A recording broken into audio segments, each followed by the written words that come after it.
Welcome to day 5 of my 100 Days project on the human centered ocean industry. This marks halfway through part 1, where we've been exploring the tools and methodologies that design offers us to solve problems. And there are so many great books on design, so I'm just going to touch on a few of them.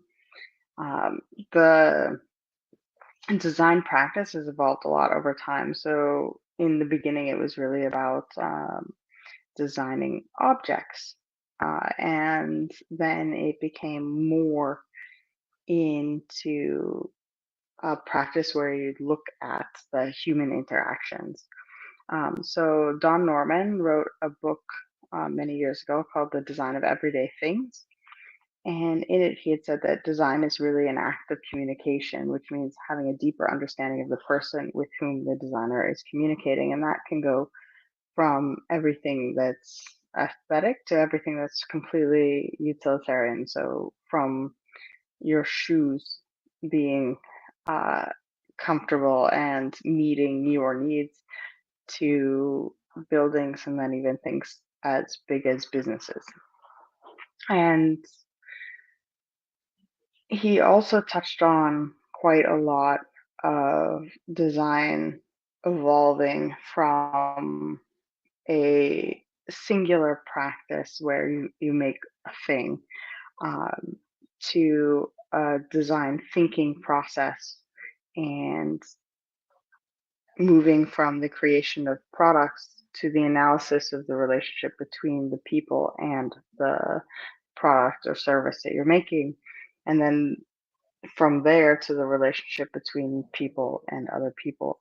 And I think that that's really getting to the core of what I would like to see happen during this project, where we really focus on the relationships between all of the people that work in the ocean space and how they can be better supported through both business processes and business model innovation and through all of the technology that's evolving around us. And I know when you're dealing with people, you're dealing with feelings and emotions and thoughts, and um, especially when you're dealing with many different groups of people with different cultural backgrounds and different needs. And I know that in the context of work and engineering and problem solving, feelings is not the first thing that you might think of as being something that's important. And I think that it's too often dismissed. And like I said yesterday, it's a very essential success criterion for designing industrial environments and designing business models, because we like to think that people are rational, but they're not necessarily rational. I like to think that I'm rational, but I'm not really rational. I make decisions based on how I'm feeling, and my feelings can be influenced by the situations around me. Um, and when we're talking about designing in these kind of critical industries, then feelings of frustration and irritation and stress can cause undue reactions that can create errors and error chains that lead to big mistakes and death and destruction. And I don't believe that that's human error, because humans are that way. It's an error that's happening because that hasn't been thought of in the design process of the workspace in which they work, of the systems in which people work on, and in the interfaces between different companies and how they work together and everything else. Um, it can go from, if you're looking at a control room operation where an alarm is going off too frequently and it's distracting and it's frustrating the people in the control room, they're not going to behave and be able to react at their peak. And that can happen everywhere from oil and gas to aquaculture. I think it can be especially dangerous with the new future fuels that are coming online and starting to be transported more and more because they're more hazardous in some ways than traditional fuels. So there's a really complex stakeholder window that we really need to look at. And one part of this project is focusing solely on the people. And I think we're spending 20 days on the people within the industry and their needs that have to be solved for and their pain points.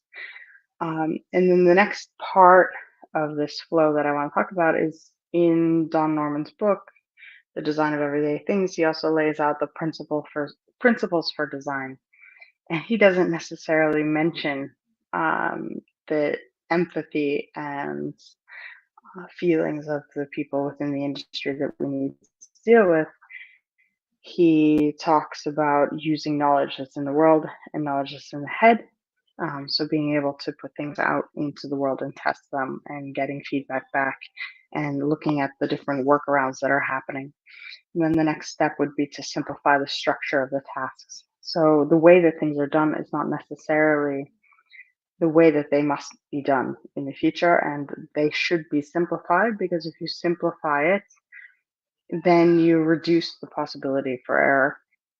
The other thing is to make things visible and bridge gulfs between the execution and the evaluation, which I think is really important when we're trying to integrate a lot of things, is to make sure those integrations are visible and focused on. Because if you have, uh, for example, many separate systems and you need to work between them, then maybe that invisible bridge is a lot of post-it notes where you're copying things down from one system to the other.